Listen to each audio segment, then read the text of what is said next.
Welcome to today's explainer. Look, if you're aiming to make the United States your permanent home and you happen to be sitting right at the very top of your professional field, well, you are definitely in the right place. Today, we're exploring what is widely considered the ultimate VIP pass to U.S. permanent residency, the EB-1 green card. We're going to break down exactly what it takes to qualify, how the whole process actually works, and, crucially, how to avoid some of the most common pitfalls. Okay, let's dive straight into this. The absolute biggest reason the EB-1 is so incredibly coveted is that it bypasses a massive hurdle. For most employment-based green cards, employers have to go through this rigorous process called perm labor certification. Basically, they have to prove there are no qualified U.S. workers for the job. And honestly, this notoriously difficult perm process, it can result in years of delays and cost thousands of dollars. But the EB-1, it completely bypasses it. No perm required.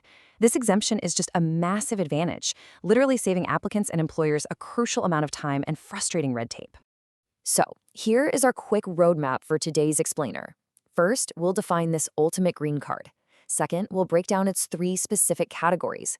Third, we're going to talk about building your evidence portfolio. Fourth, we'll map out the step-by-step process. And finally, we'll cover the hurdles you might face and our top tips for success. All right, Section 1, the ultimate green card. Let's get into it. So the EB-1 is definitely not for just anyone. It's an employment-based U.S. green card specifically tailored for individuals demonstrating outstanding achievements in their profession. We're not talking about just having potential here. It is all about proven, undeniable excellence. It's essentially designed to be the absolute fastest employment-based pathway for those sitting at the very top of their respective fields. And actually, that brings us to the number 1 in EB-1. It literally stands for Employment-Based First Preference.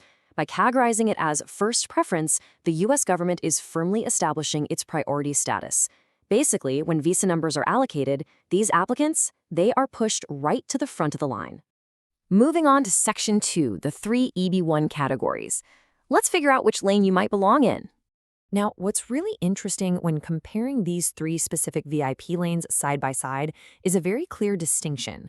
So you have the EB-1A for those with extraordinary ability, you have the EB-1B for outstanding professors and researchers who have at least 3 years of experience, and then the EB-1C is for multinational executives and managers transferring to a qualifying U.S. employer.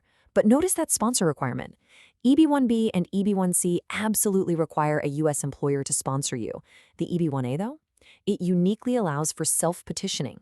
That means you don't even need a job offer to apply, provided you meet the incredibly high criteria. That is a real game changer.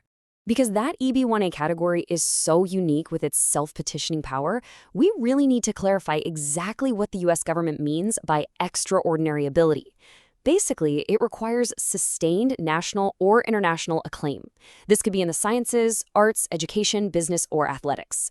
But the key word here is sustained. You know, a one-off local award simply won't cut it. The government is setting an incredibly high bar here. You literally must be recognized as one of that tiny percentage of people who have risen to the very top of your field. Which leads us to Section 3, building your evidence portfolio. So you might be wondering, how on earth do you prove you belong in that top percentage? Well, you need a bulletproof application to get past their rigorous evaluations. The sheer volume of required documentation can kind of be logically grouped into 2 halves. On one side, you've got your standard personal paperwork, right? Passport, educational certificates, your resume or CV, and employment records. But then you transition into what I call the proof of genius items, the high-level evidence. We're talking major awards, publications, published research, authoritative recommendation letters, and concrete evidence of your major achievements. And of course, if you're in the B or C categories, you'll need those specific employer documents too. Now, here's a very simple but absolutely critical tip drawn directly from the source material.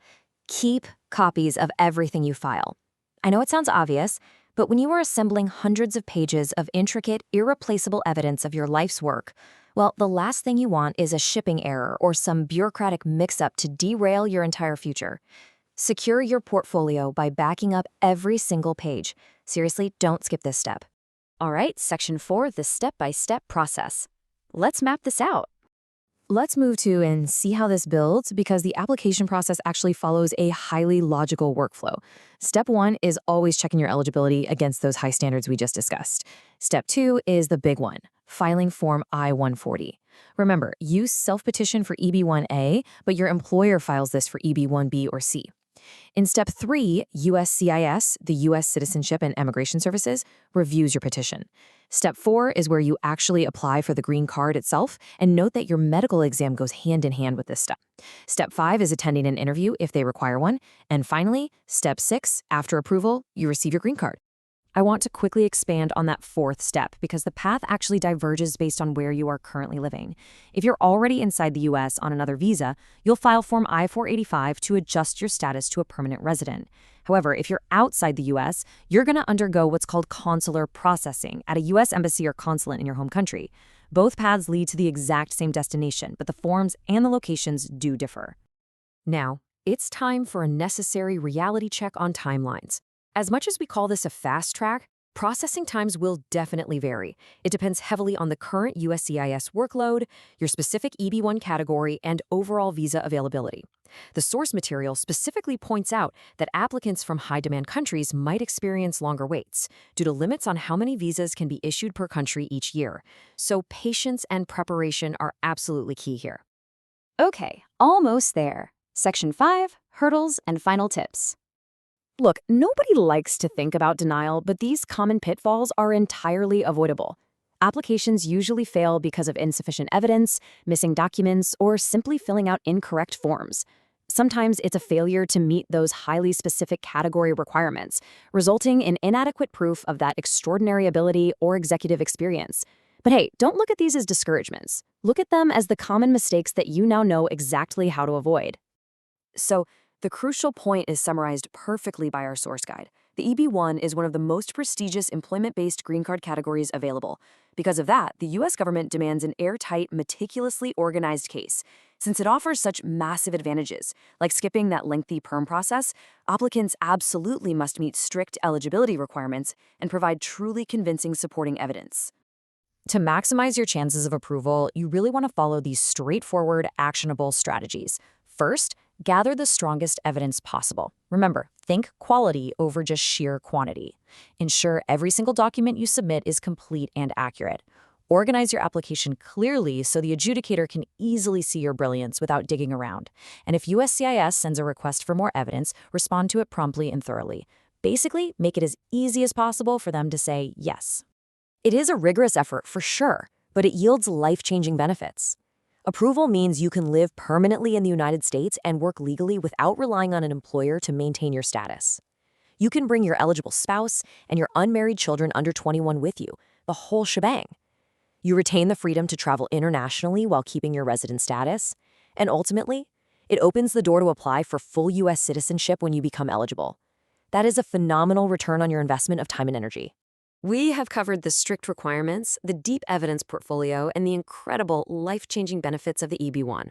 So I'll leave you with this final thought as we wrap up today's explainer. Look closely at your own career achievements.